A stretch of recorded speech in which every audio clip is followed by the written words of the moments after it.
Now, has this ever happened to you? You wouldn't dream of going online to Amazon, for example, and treating yourself to something that's £100 or £150 because you're trying to be careful with money. So you wouldn't do that in one sitting.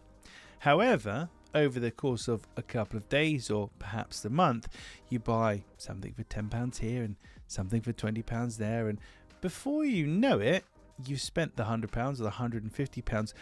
But it feels different, doesn't it? It feels different. And this is known, or I call it, drip spending. Drip spending. So by buying smaller things and you're spreading out the notion across the whole month, in the month you could spend more than the £150, more than the £100.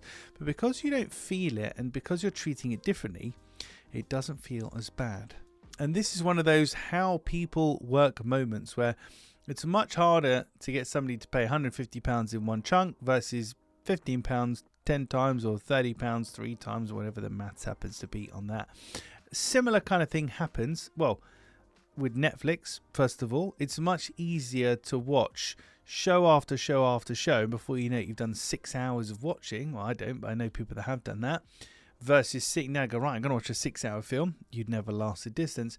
And it's kind of true here with this podcast where each episode is extremely short. And I've had people message me and say, oh my goodness, how have you done it? I've listened to 50 or 100 episodes in a day. This is incredible. Whereas if I had a 2-hour or 3-hour long podcast episode, you're probably not going to be interested. But because we're doing it in little chunks and eating away, it makes the difference. So be wary of split drip spending, because if you're spending little bits across the month, then it all adds up. Before you know it, you spent more than perhaps you were comfortable with.